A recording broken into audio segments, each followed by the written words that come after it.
ನಮಸ್ಕಾರ ವೀಕ್ಷಕರೇ. ಹಿಂದಿನ ಎಪಿಸೋಡ್ನಲ್ಲಿ ಸ್ವಾಮಿ ವಿವೇಕಾನಂದರ ಕಠಿಣ ಮಾತನ್ನು ಕೇಳಿದೆವು. ದುರ್ಬಲತೆ, ಪಾಪ. ಇಂದು ನಾವು ಕೇಳಲಿರುವುದು ಅವರ ಅತ್ಯಂತ ಆಳವಾದ ಮತ್ತು ಮೂಲಭೂತ ಸತ್ಯ. ಇದು ಧರ್ಮದ ಬಗ್ಗೆ ಅಲ್ಲ, ಇದು ನಿನ್ನ ಬಗ್ಗೆ. ಸ್ವಾಮಿ ವಿವೇಕಾನಂದರು ಸ್ಪಷ್ಟವಾಗಿ ಹೇಳಿದ್ದಾರೆ, each soul is potentially divine. ಪ್ರತಿಯೊಬ್ಬರ ಆತ್ಮದಲ್ಲೂ ದೇವತ್ವ ಅಡಗಿದೆ. ದೇವರನ್ನು ಹೊರಗೆ ಹುಡುಕಬೇಡಿ. ಸ್ವಾಮಿ ವಿವೇಕಾನಂದರು ಹೇಳುತ್ತಾರೆ, ದೇವರನ್ನು ದೇವಾಲಯದಲ್ಲಿ ಮಾತ್ರ ಹುಡುಕಬೇಡಿ, ಗ್ರಂಥಗಳಲ್ಲಿ ಮಾತ್ರ ಹುಡುಕಬೇಡಿ. ನೀನು ಹುಡುಕುತ್ತಿರುವ ದೇವರು ನಿನ್ನೊಳಗೇ ಇದ್ದಾನೆ. ನಿನ್ನ ಅಜ್ಞಾನವೇ ನಿನ್ನನ್ನು ದೂರ ಇಟ್ಟಿದೆ. ಪಾಪಿ ಯಾರು? ಸ್ವಾಮಿ ವಿವೇಕಾನಂದರು ಸ್ಪಷ್ಟವಾಗಿ ಹೇಳಿದ್ದಾರೆ, ಪಾಪಿ ಅಂತ ಯಾರೂ ಇಲ್ಲ, ಅಜ್ಞಾನ ಮಾತ್ರ ಇದೆ. ಅಜ್ಞಾನದಿಂದ ಮನುಷ್ಯ ತನ್ನನ್ನೇ ದುರ್ಬಲನಾಗಿ ಭಾವಿಸುತ್ತಾನೆ. ಆತ್ಮವಿಶ್ವಾಸವೇ ಆತ್ಮಜ್ಞಾನ. ಸ್ವಾಮಿ ವಿವೇಕಾನಂದರು ಹೇಳುತ್ತಾರೆ, ನಿನ್ನೊಳಗಿನ ದೇವತ್ವವನ್ನು ನೀನು ನಂಬದ ದಿನ ನೀನು ಬಂಧನದಲ್ಲಿರುವೆ. ನಿನ್ನ ಮೇಲೆ ನಂಬಿಕೆ ಇಟ್ಟ ದಿನ ನೀನು ಮುಕ್ತ. ಧರ್ಮದ ನಿಜ ಅರ್ಥ. ಸ್ವಾಮಿ ವಿವೇಕಾನಂದರು ಹೇಳುತ್ತಾರೆ, ಧರ್ಮ ಎಂದರೆ ದೇವರನ್ನು ನಂಬುವುದು ಮಾತ್ರ ಅಲ್ಲ, ಧರ್ಮ ಎಂದರೆ ನಿನ್ನೊಳಗಿನ ದೇವತ್ವವನ್ನು ಪ್ರಕಟಪಡಿಸುವುದು. ಸಾಧನೆ ಎಂದರೆ ಏನು?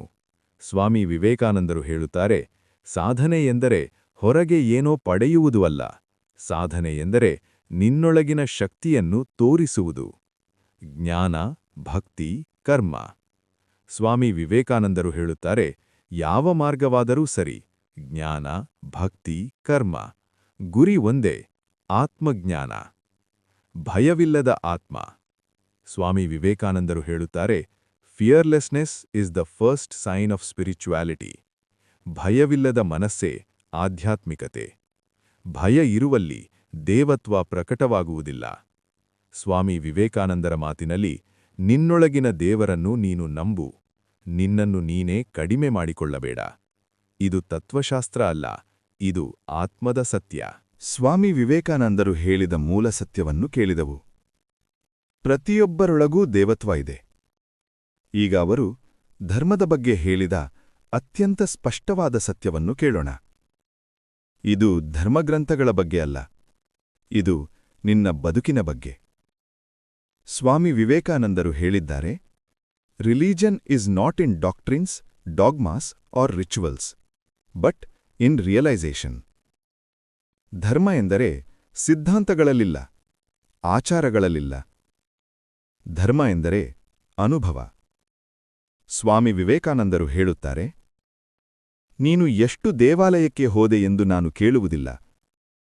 ನೀನು ಎಷ್ಟು ಮನುಷ್ಯನಾಗಿದ್ದೀಯಾ ಅದು ಮುಖ್ಯ. ದೇವರನ್ನು ಹುಡುಕುವಾಗ ಮಾನವನನ್ನು ಮರೆತರೆ ಅದು ಧರ್ಮ ಅಲ್ಲ. ಗ್ರಂಥಗಳು ಸಾಕಾಗುವುದಿಲ್ಲ. ಗ್ರಂಥ ಓದುವುದರಿಂದ ಧರ್ಮ ಬರೋದಿಲ್ಲ. 1000 ಗ್ರಂಥ ಓದಿದರೂ ಹೃದಯ ಶುದ್ಧವಾಗದಿದ್ದರೆ ಧರ್ಮ ಇಲ್ಲ. ಅನುಭವವೇ ಸತ್ಯ. ಸತ್ಯವನ್ನು ನೀನು ಅನುಭವಿಸಬೇಕು. ಅನುಭವವಿಲ್ಲದ ಧರ್ಮ ಮಾತಿನ ಆಟ. ಅನುಭವದಿಂದ ಬಂದ ಧರ್ಮ ಜೀವನ.